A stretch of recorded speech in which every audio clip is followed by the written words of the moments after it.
Alpha News-ի տաղավարում հյուրընկալվել է Հայ-ակվե ազգային քաղաքացիական միավորման վարչության անդամ Աննա Կոստանյանը։ Տիկին Կոստանյան, բարև ձեզ։ Բարև ձեզ։ Մայրաթորի տեղեկատվական համակարգից Alpha News-ին հայտնել են, որ եպիսկոպոսատ ժողովը այդուամենայնիվ կայանալու է, ոչ օրվա հետ կապված, ոչ ժամի հետ կապված որևէ փոփոխություն տեղի չի ունեցել։ Տիկին Կոստանյան, եթե եկեղեցու դեմ իշխանության պայքարի սկզբնակետ դիտարկենք մայիս ամիսը, ապա կստացվի, որ արդեն 9-րդ ամիսն է, ինչ վեհապարը իր տեղում է, եւ իշխանությունը չի հասել իր գեր նպատակին։ Բարենորոգումների իշխանական ծրագիրը տապալված է։ Կարծում եմ ոչ, սա պարզապես տևական ժամանակավոր ինչ-որ դադար է, որը կարծում եմ հաջորդական գործողություններն է հետևելու։ Այսպես հանրային տրամադրություններն են միգուցե չափում կամ որոշակի թեթևակի ձախողումներ ունենալուց հետո որոշում են քայլերի տրամաբանությունը փոխել միգուցե կամ կոտրել հանրային դիմադրողականությունը, ըստ էության դա բավականին հաջողությամբ նրանք կարողանում են իրականացնել։ Այսինքն սկսում են process, թույլատնում են մարդկանց տրամադրությունները, դադար են տալի, որպեսզի բոլորը կարծեն դաշտում, թե ձախողել է իշխանությունը այս քայլերի իրականացման մեջ, բայց իրենք անում են արդեն իրենց անելիքը, որովհետև անիմաստ տեղը չէր, հա, սկսել մի process, որը ռիսկ կար համենայն դեպս, որ հանրային մեծ դժգոհության ալիք կարող է արթնացնել, վստահ եմ իրենք տարբեր սոցիոլոգիական հարցումներով գիտեին, որ այս պահի դրությամբ Հայաստանում ամենաբարձր հեղինակությունը ուններ հայ առաքելական եկեղեցին եւ նման ինստիտուտի դեմ նմանօրինակ քայլերը սկսելը իր մեջ բնականաբար ռիսկեր էր պարունակելու եւ իրենք այդ ռիսկերին հաղորդ էին։ Այնուամենայնիվ ոչինչ նրանց հետ չպահեց սկսելու եկեղեցու դեմ այս ուղղորդված, եկեք չմոռանանք, որ որոշակի ուղերձներից հետո Ադրբեջանից եկող իշխանությունը սեփական նախաձեռնությամբ Նիկոլ Փաշինյանի ղեկավարությամբ սկսեց հայ առաքելական եկեղեցու դեմ այս արշավը։ Ես կարծում ու ի վերջո չմոռանանք, որ 2018-ի հեղափոխական այսպես կոչված ճակերտավոր հեղափոխական դեպքերից հետո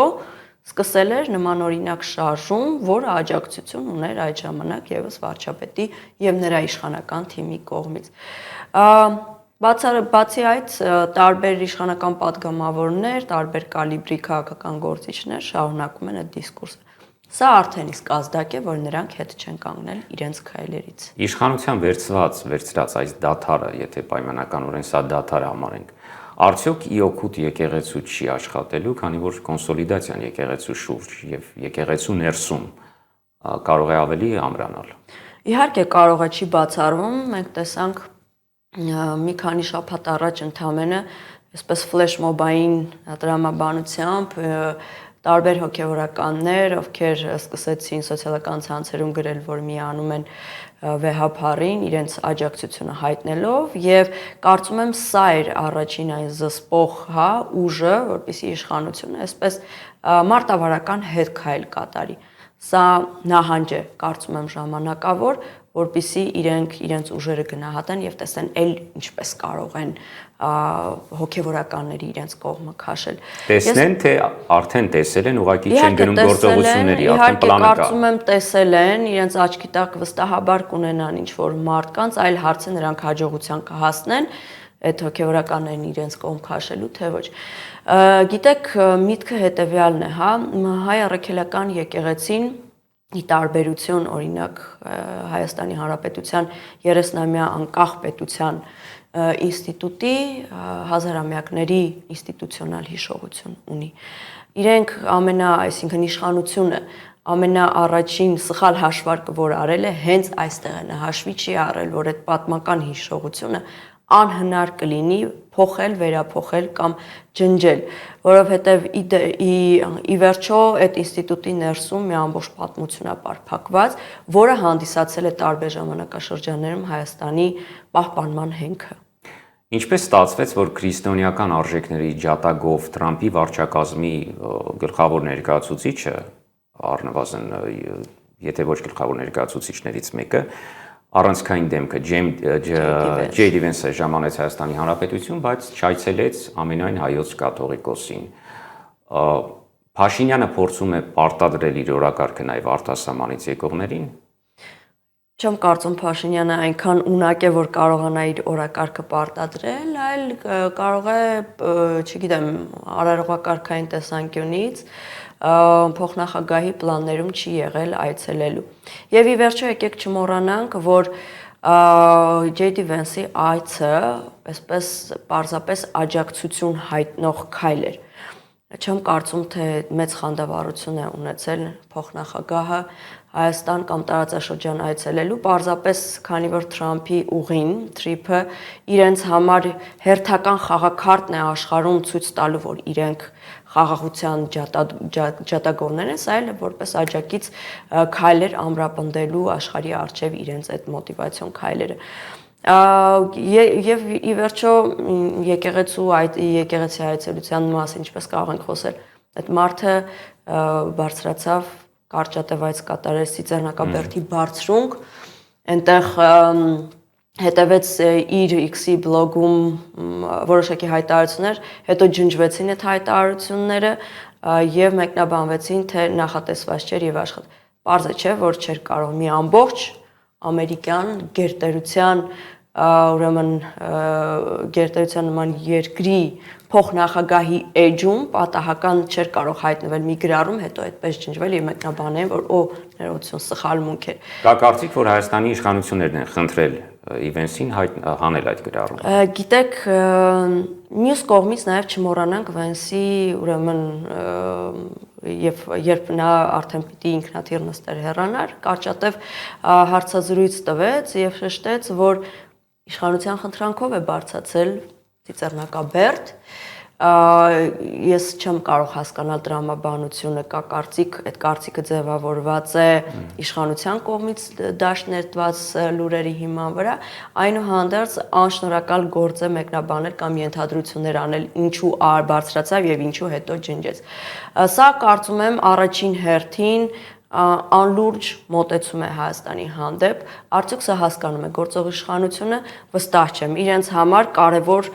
խաղաքարտ կար, հա, նախընտրական այս շրջանում փոխնախագահի Ամերիկայի Միացյալ Նահանգների փոխնախագահի այցը դարձնել իրենց համար խաղաքարտ։ Նախընտրական շրջանում իրենք այդ խաղաքարտը ստացան։ Եվ տեսեք հանրային տրամադրությունները, սոցիալական ցանցերում քննարկումները մարդիկ այնպես են ոգևորվել, կարծես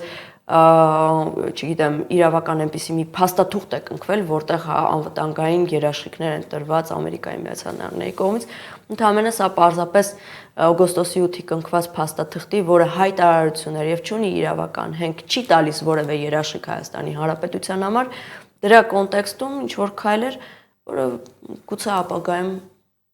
նույն խանդավառությամբ էլ չեղարկեն։ Դուք ասացիք, որ Միացյալ Նահանգներից Հայաստանի իշխանությունները խաղաքարտ ստացան։ Այդ խաղաքարտը կիրառելու են արդյոք հունիսին։ Արդեն իսկ սկսել են կիրառել։ Տեսեք, շատ մեծ ռիսկ կարելի է գնահատել հենց փոխնախագահ JD Vance-ի արած այն հայտարարությունում, որ նրանք աջակցում են Նիկոլ Փաշինյանի ընտրություններում։ Սա կարելի է դիտարկել հենց այն նույն իշխանության կողմից աղաղակվող պրոքսի պատերազմների տրամաբանության եւ էության կոնտեքստում։ Ինչու, որովհետեւ եթե այսպես արշավ են անում, Եվրոմիությունից փողեր են ներգրավում, որպիսի պայքար մղեն տարբեր արտաքին ուժերի ռոպագանդիստական քայլերի դեմ, այստեղ բացահայտ ձևով Ամերիկայի Միացյալ Նահանգները հայտարարում է, որ աջակցելու են։ Իսկ այդ աջակցությունը ինչ տեսքով է լինելու։ Միայն հայտարարությունների, թե որոշակի քայլեր այնուամենայնիվ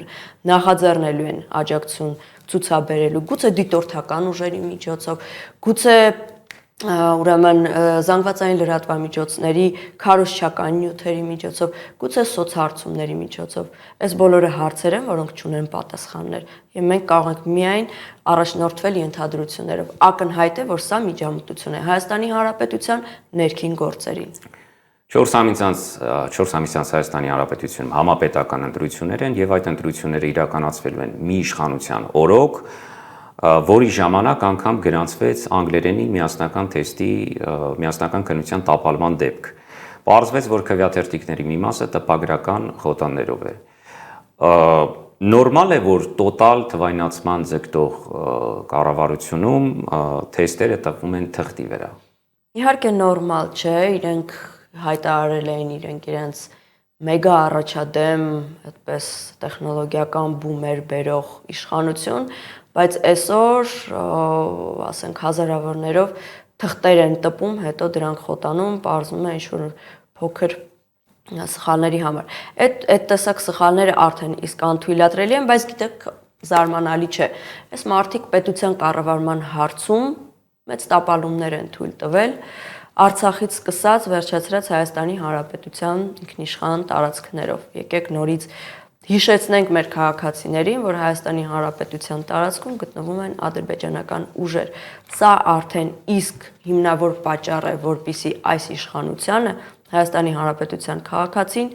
ձայն չտա առաջիկա ընտրություններին։ Բոլոր ընտրություններում пассив մի զանգված կա, որը այսպես ընդունված է համարել չկողմնորոշված հատված, որը մոտավորապես 40%-ն է կազմում։ Այս ընտրություններին, 26 թվականի համապետական ընտրություններին, այդ տոկոսը կքչանա։ Դժվար է գնահատականներ տալ, գիտեք, որովհետև հանրային տարբեր տրամադրությունները գնահատելը շատ նաև անհնար է։ Մենք բոլորս չափում ենք մեր մերձակաշրջապատով, սոցիոլոգիական հարցումները ցույց են տալիս փոքր, հասարակության փոքր զանգվածի տրամադրությունները, բայց արդյոք հնարավոր է դա պրոյեկտել ողջ հանրապետության բոլոր քաղաքացիների վրա, նորից դժվար է։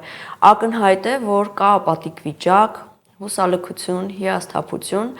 բայց միևնույն ժամանակ կա շատ մեծ դժգոհություն։ Եվ այդ դժգոհությունը այլևս անհնար է թաքցնել։ Սա է նաև որպես ինդիկատոր, օրինակ ինձ համար, որ հնարավոր է առաջիկա ընտրություններին մասնակցայնությունը ավելի մեծ լինի եւ մարդիկ ի վերջո հասկանան, որ իրենց ձայնը կորցնելով, չգնալով ընտրատեղամասեր, իրենք ուղղակի ջուր են լցնելու այս իշխանության վերարտադրության ջրաղացին, այսպես ասած, այսինքն տալու են եւս մեկ հնարավորություն, որպեսզի սրանք ինքնաիրավչությամբ զբաղվեն եւ արդեն էլ անհնար է պատկերացնել այդ մասշտաբային աղետներից հետո ինչ կարող են բերել։ Տոկոսը կարող է փոքրանալ, բայց այդ տոկոսի փոքրացմանը կարող են միայն նպաստել ընդդիմադիր քաղաքական ուժերը իրենց ռեալ իրատեսական ծրագրերով եւ ազնիվ դիսկուրսով քաղաքացիների հետ։ Փաշինյանը բոլորովին վերջերս իր հարցազրույցներից մեկում կրկին նշեց, որ Հայաստանը ծայրագավառից դառնում է կենտրոն։ Նա մեկ այլ միտք էլ արտահայտեց, ըստ որի Միացյալ Նահանգները հայտարարում է, որ Հայաստանի Հանրապետությունը 99 տարի որպես անկախ պետություն գոյություն ունենալու իրավունք ունի։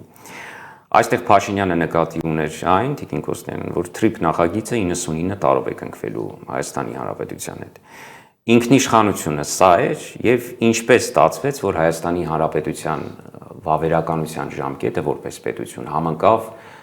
լոգիստիկ նախագծի, տրանսպորտային նախագծի, տեխնիկական ժամկետի հետ։ Ես կարծում եմ, այս հայտարարությունը անելուց հետո ինչ քայլ պետք է հաջորդեր, գլխավոր դատախազը պարզապես պետք է գնար եւ հենց հարցազրույցի վայրից ձերբակալեր Նիկոլ Փաշինյանին, որովհետև սա պետական հանցագործություն է, այսինքն այսպիսի հայտարարություն անելը երկրի ղեկավարի կողմից անթույլատրելի է։ Նշանակում է մարդ Հայաստանի Հանրապետության գոյությունը տեսնում է ընդամենը 99 տարի, եւ ինչ է նշանակում ծայրագավառ։ Այսինքն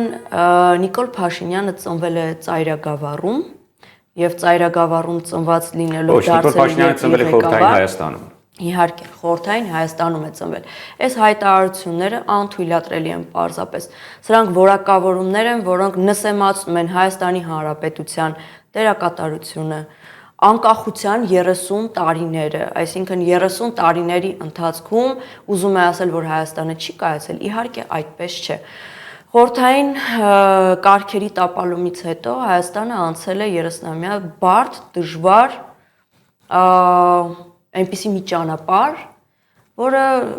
գուցե շատ պետություններ կամ ժողովուրդներ չկարողանային անցնել, բայց լավ, վատ, դժվարություններով թե ինչպես անցել է որևէ կերպ այդ 30 տարիները, չի կարելի նսեմացնել եւ Հայաստանին այնպիսի որակավորումներ տալ, նսեմացնելով ոչ միայն պետության դերակատարությունը, այլ նաեւ ամբողջ մի ազգի։ Կարծում եմ սա վիրավորական ձևակերպումներ են անթույլատրելի, որը ուղղակի որևէ այլ պետության ղեկավարի բերանից չես կարող լսել սեփական ազգի եւ սեփական պետության հասցեն։ Այս մարդը պետություն, բարձրագոչ հայտարարություններ անելով չունի տարեկան պատկերացումներ, որն է պետությունը, ինչ է պետությունը իրենից ներկայացնում։ Նա նսեմացնում է մի ամբողջ հազարամյա պատմություն, մի ամբողջ ժողովրդի։ Հետևաբար, կարծում եմ, այս հայտարարությունները պետք է պահպանել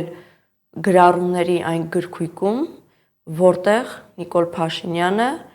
ամրագրել է իր կողմից Հայաստանի Հանրապետության դեմ կատարված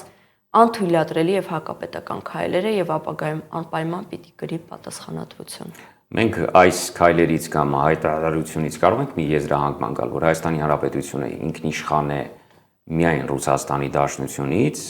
կախված չպետք է լինի, բայց մնացած երկրներից շատ հանգիստ կարող է եւ կախված լինի։ Իհարկե կարող ենք նաեւ այդպիսի եզրակացություն անել։ Նույն ձեր ձևակերպումների տրամաբանության մեջ, եթե նայում ենք Եվրոմիությունից ստացած միլիոնավոր եվրոները ուղղելով Հայաստան ի աջակցություն տարբեր, այսպես ճակերտավոր պատերազմներին եւ անթակույց հայտարարելով դրանք ուղղված են Ռուսաստանին, այո, այստեղ կոնտեքստը հենց տանում է դրան։ Այսինքն, օրինակ, Ամերիկայի Միացյալ Նահանգները կարող է միջամտել փոխնախագահի մակարդակով Հայաստանի ներքին գործերին, Եվրոմիությունը կարող է, բայց այ Ռուսաստանը չի կարող։ Սա երկակի ստանդարտներ են ոչ միայն իշխանության կողմից, այլ նրան սատարող սատելիտ ուժերի կողմից, ովքեր նորից էլի անթակույց ինքնիշխանության մասին գոռում են, բայց մեծ սիրով իրենց գլխավերևում պահում են օտար երկրների դրոշները։ Իշխանությունը պատրաստվում է հայտարարագրել նաև թոշակառուների ունեցվածքը։ Դուք չունեք տպավորություն, որ Փաշինյանին դադարել է մտահոգել ընտրազանգված կորցնելու վտանգը, թե այդ ամենը նա կփոխլրացնի իր վարչաբենդի միջոցով։ Ես կարծում եմ Փաշինյանը այս 7-8 տարիների ընթացքում մի փոքր կտրվել է հողից։ Նա կարծում է, որ այսօր ունի այն նույն աջակցությունը, ինչ 21 թվականին, ինչ 18 թվականին, բայց չի հաշվարկել մի շատ պարզ բան, որ նույնիսկ սոցիալական խնդիրները, անկախ անվտանգային մարտահրավերներից, սոցիալական խնդիրները լի բավարար են, որպեսզի ժողովրդի դժգոհությունը այն աստիճան բարձրանա եւ դուրս հորդա, որ իրեն ուղակի քշի տանի իշխանությունից։ Տեսեք, նախորդ տարին անցավ մեծ սկանդալային իրադարձություններով, որոնք վերաբերում էին պարգևավճարներին։ Այդ պարգևավճարները միլիոններով, որ դրել են իրենց գրպանը պետական բյուջեից, արդեն օրենքի քողի ներքո, ակնհայտ կոռուպցիոն դրսևորումներ են։ Եվ նաև երաշխիք նախընտրական շրջանում քարոզարշավները ֆինանսավորելու համար։ Իրենք պետական բյուջեից հանելով այդ գումարները դրել են իրենց գրպանը, որպեսզի հետո կարողանան ֆինանսավորել սեփական քարոզարշավները։ Սա չի կարող հանգիստ այսպես անցնել եւ գնալ։ Քաղաքացիները սա շատ լավ հասկանում են, որ իրենց դնում են հիմարի տեղ եւ իրենք ես չեմ պատկերացնում ինչ հաշվարկ են անում։ Արդյոք կարծում եմ, որ ընդամենը չգիտեմ, 1000-2000 դրամ թոշակառուների թոշակը բարձրացնելով կարող են համոզել նորից իրենց աջակցությունը ստանալ կամ անիմաստ ինչ որ խորերով, վարչաբենդերով, էլ չգիտեմ, էլ ինչ կարելի է սպասել։ Այսինքն այս մարդը այնքան պարապ է, որ նույնիսկ ժամանակ է գտնում այսքան լրջագույն խնդիրների ու մարտահրավերների մեջ զբաղվել նորահայտ հոբիներով, սա հարց է, որոնք մարդիկ իրենց տալիս են։ Այս մարդը այդքան ժամանակ ունի մտածելու երկի ու բարի մասին, նույնն էլ նախարարները, բոլոր պաշտոնյաները, ովքեր զբաղված են ոչնչով բացի իրենց ուղիղ պարտականություններից եւ գործառույթներից։ Նրա տեսեք, վարկանիշը այսօր պատմական մինիմումում է։ Եվ ակնհայտ է, որ նախընտրական շրջանում ցանկացած միջոց ձեռնարկելու են, այդ թվում նաև վարչական ռեսուրսը օգտագործելով, որպեսզի կարողանան վերարտադրվել։ Այլապես սա ուղիղ վտանգ եւ ռիսկ է նրա իշխանության կորստի համար։ Հետևաբար պետք է զգոն լինել եւ քաղաքացիների հետ զրուցել ու հիշեցնել, թե ինչ անթույլատրելի քայլեր է արել այս վարչախումբը եւ որը իրավունք չունի վերարտադրվելու։ ՔՊ ընտրական ցուցակի առաջին փուլի քվեարկությունն է սկսվել։ Արդյոք սա իշխող ուժի կողմից իրական փոփոխությունների կամ այդ պատմական անկումը, վարկանիշային անկումը զգալու միտումը պիտի դրսևորվի նաև այս ընտրության ժամանակ։ Ես կարծում եմ, այս ժողովրդավարության, այսպես ասած, ներքին ժողովրդավարության քողի ներքո նրանք պարզապես փորձում են իրենց համար հնարավորինս ավելի կանխատեսելի, ավելի կառավարելի անդամների ներգրավել ընտրական ցուցակներում, որոնք հետո կդառնան իրենց համար երաշխավորված խորհրդարանական մեծամասնություն։ Այսինքն մեծացնում են երաշխիքները կոճակ սեղմողների համար։ Եվ կարծում եմ նաև այս քայլերով փորձում են գնահատել արդյոք ինչ ռիսկեր ունեն սեփական թիմի ներսում։ Օրինակ կարող է գտնվեն այնպիսի մի մարդիկ, որ ինչ որ պահի տեսնելով, որ Փաշինյանը բավարար ձայներ չի հավաքում, սողոսկեն իրենց թիմից։ Ես կարծում եմ սա ընդամենը այս պրայմերիզը անում են հենց դրա համար, որպեսզի իրենց համար ավելի կանխատեսելի եւ ղեկավարելի մարդիկ ներգրավեն թիմում։ Եվ ինչ արձագանք կտա այս ամենին Եվրամիությունը, մասնավորապես մինչև հունիս ինչ սպասել Եվրամիությունից։ Մենք կտեսնենք աջակցության ոչ միայն կոչեր, այլ նաև կոնկրետ գործողություններ, ինչպես եւ խոստացվում է կամ նախանշվում է մոլդովական սցենարի տեսքով։ Գիտեք, միշտ կարելի է սպասել, աջակցությունը արդեն հայտարարվել է ամենաբարձր պաշտոնյաների բերանից, դրամների, այսպես եվրոների ներհոսքի տեսքով, դա հենց ուղիղ աջակցություն է այսօրվա իշխանությանը։ Աշխատանք պետք է տանել նաև արտաքին ճակատում, արտաքին գործընկերների հետ, որովհետև Եվրոմիության այս պահի, այդ կոնֆիգուրացիոն սցենարով պարզ չէ, արդյոք օրինակ Եվրոմիության անդամ երկրների այլ քաղաքական ուժերը ողջունում են այս վարքագիծը, թե ոչ։ Ի վերջո Եվրոպայում էլ տեղի են ունենում որոշակի փոփոխություններ եւ չի բացառվում, որ ինչ որ պահի ուժերի դասավորությունը այնպիսի մի կետի հասնի, որ այլևս օրվա իշխանությանը Հայաստանի Հանրապետության չաջակցեն, որովհետև ի վերջո արդեն սրանց քայլերը անթաքույց հակաժողովրդավարական են։ Դրա առջև չի կարելի փակել, նույնիսկ Եվրոմիությունը, ում մեծ հաշվով ձեռք է տալիս այսօրվա Հայաստանի իշխանությունը, չի կարող միջև վերջ աչք փակել հակաժողովրդավարական քայլերի հանդեպ։ Շնորհակալ եմ շատ։ Ես եմ շնորհակալ։ Մեր հյուրն էր Հայ Ակվի ազգային քաղաքացիական միավորման վարչության անդամ Աննա Կոստանյանը։